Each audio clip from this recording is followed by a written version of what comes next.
اعوذ باللہ من الشیطان الرجیم بسم اللہ الرحمن الرحیم رب اشرح لی صدری ویسر لی امری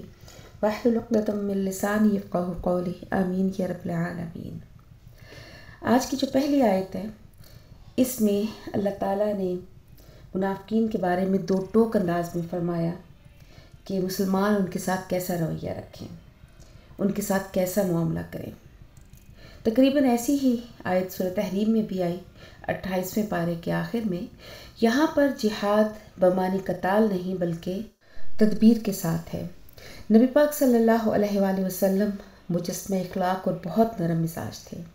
اتنا کہ کفار آپ کے منہ پر آپ کو جھوٹا، جادوگر، دیوانہ، بہت ساری باتیں آپ کے منہ پر کہا کرتے، لیکن آپ ان کو درگزر فرما دیتے تھے اور کوئی جواب نہ دیتے۔ اسی لیے اللہ تعالیٰ نے جیسے سورہ آل عمران میں کہا کہ فَبِمَا رَحْمَةٍ مِّنَ اللَّهِ لِنْتَ لَهُمْ وَلَوْ كُنْتَ فَظًّا غَلِيظَ الْقَلْبِ لَانفَضُّوا مِنْ حَوْلِكَ، کہ بس اللہ تعالیٰ کی رحمت سے آپ ان کے لیے نرم ہیں، اور اگر آپ سخت مزاج تنگ دل ہوتے تو یہ لوگ آپ کے ارد گرد سے ہٹ جاتے۔ کافروں کے ساتھ جہاد تلوار کے ساتھ ہوتا ہے، اور یہ ہجرت کے دوسرے سال فرض ہوا تھا، جبکہ منافقین کے ساتھ جہاد زبان کے ساتھ ہوتا ہے۔ جیسے میں نے شروع میں کہا کہ یہاں جہاد بمعنی تلوار کے نہیں بلکہ تدبیر کے ہے۔ جیسے بخاری شریف میں بھی روایت ہے کہ نبی پاک صلی اللہ علیہ وآلہ وسلم کو ایک مرتبہ حضرت عمر نے کہا کہ حضرت، ہم کافروں کے ساتھ لڑنے کے لیے دور دراز کے محاذوں پر جاتے ہیں، اور یہ منافقین ہمارے قریب ہیں، ہم ان کے ساتھ جہاد کر کے تلوار کے ساتھ ان کا صفایا نہ کرتے؟ تو آپ نے فرمایا کہ ان کے ساتھ تلوار کا جہاد نہیں کرنا۔ ان الناس یقولون ان محمدا یقتل اصحابہ، کہ لوگ کہیں گے کہ بے شک محمد صلی اللہ علیہ وآلہ وسلم اپنے ساتھیوں کو قتل کرتے ہیں، کیونکہ بظاہر یہ لوگ کلمہ بھی پڑھتے تھے، نمازوں میں بھی بہت آگے ہوتے تھے، ہر نیک کاموں میں مسلمانوں کے ساتھ بڑھ چڑھ کر حصہ لیتے تھے۔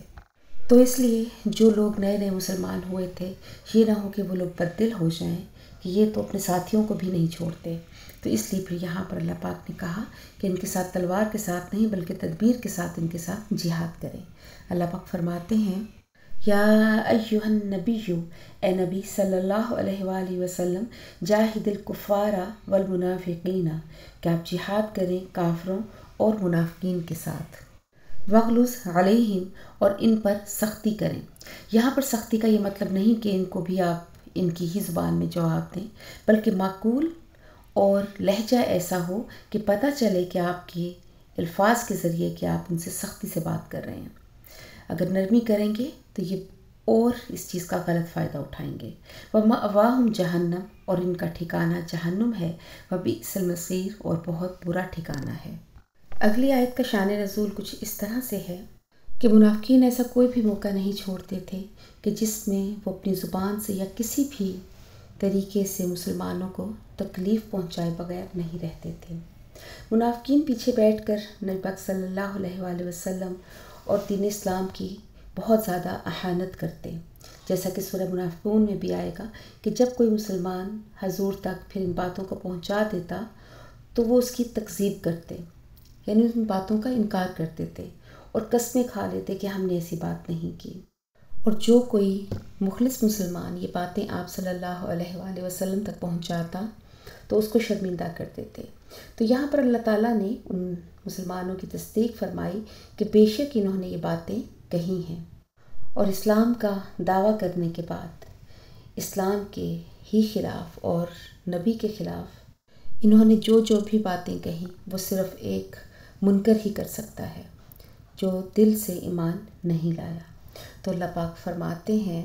یحلفون باللہ ما قالوا، اور وہ اللہ کے نام کی قسمیں اٹھاتے ہیں کہ انہوں نے کچھ نہیں کہا، وَلَقَدْ قَالُوا، البتہ تحقیق انہوں نے کہا، کلمۃ الکفر، کفر کی بات، یعنی آپ صلی اللہ علیہ وآلہ وسلم کی تحقیر کی اور مذاق اڑایا۔ وَكَفَرُوا بَعْدَ إِسْلَامِهِمْ، اور انہوں نے کفر کیا اسلام ظاہر کرنے کے بعد۔ وَهَمُّوا بِمَا لَمْ يَنَالُوا، اور انہوں نے ارادہ کیا اس چیز کا کہ جس کو وہ نہ پا سکے، کیونکہ کچھ منافقین نے یہ بھی ارادہ کیا تھا کہ جنگ تبوک سے واپسی پر کسی طرح آپ کو شہید کر دیا جائے، اور حضرت عمار بن یاسر نے ایسی جرت دکھائی کہ ان کو بھاگنے پر مجبور کر دیا اور وہ اپنے اس ارادے میں ناکام رہے۔ اگلی آیت میں اللہ تعالیٰ اب ان لوگوں کے بارے میں فرما رہے ہیں کہ ان میں ایسے لوگ بھی تھے کہ جو غریب تھے، مسکین تھے، اور جب آپ مدینہ منورہ تشریف لائے تو صدقات، زکوٰۃ، فطرانہ میں سے ان کی آپ نے مدد کی، بیت المال میں سے ان کی مدد کی۔ اب اس چیز کا ذکر ہے کہ وَمَا نَقَمُوا إِلَّا، اور انہوں نے نہیں بدلہ لیا۔ مراد یہ ہے کہ انہوں نے آپ کی عیب جوئی نہیں کی، آپ کے خلاف آپ کے پیچھے کوئی کارروائی نہیں کی۔ إِلَّا أَنْ أَغْنَاهُمُ اللَّهُ، مگر اس بات سے کہ اللہ نے ان کو غنی کر دیا، وَرَسُولُهُ، اور اس کے رسول نے بھی، مِنْ فَضْلِهِ، اپنے کرم سے، فَإِنْ يَتُوبُوا يَكُ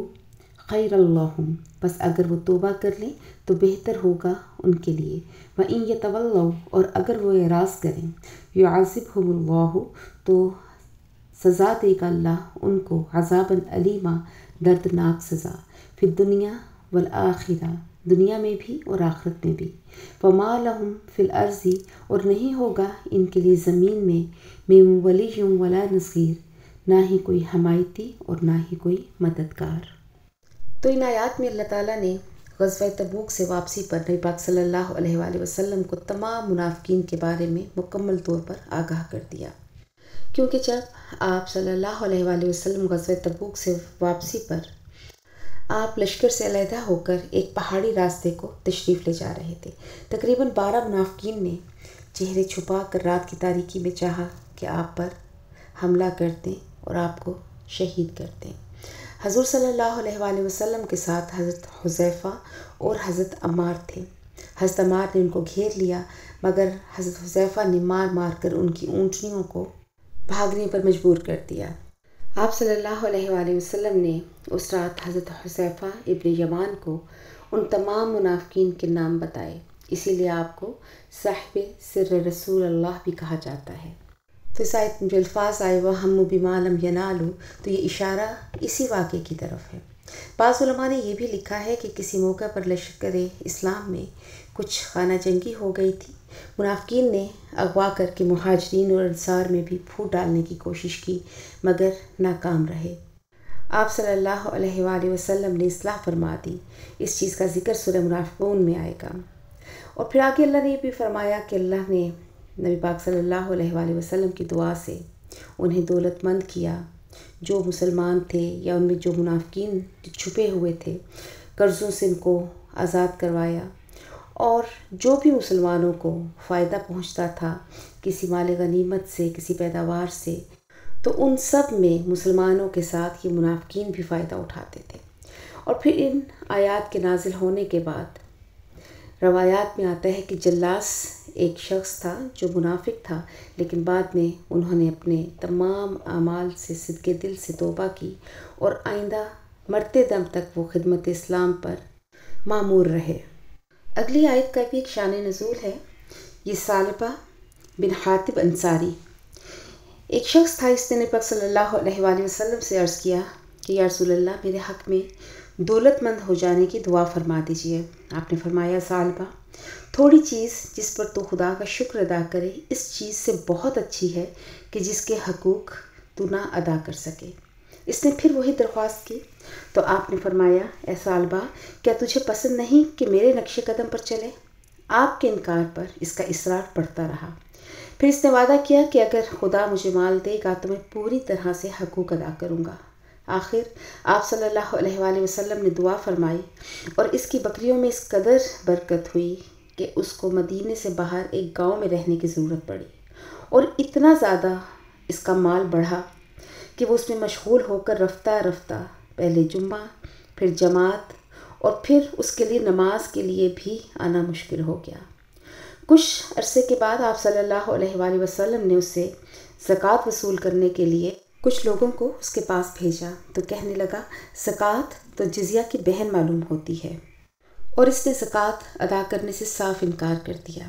حضور صلی اللہ علیہ وآلہ وسلم نے 3 مرتبہ فرمایا وَيَحْ ثَعْلَبَہ، اور یہ آیات نازل ہوئیں، اور جب اس کے بعض اقارب نے اس کو یہ خبر پہنچائی تو نہ چاہتے ہوئے یہ زکوٰۃ لے کر حاضر ہوا۔ تو حضور صلی اللہ علیہ وآلہ وسلم نے فرمایا کہ اللہ نے مجھ کو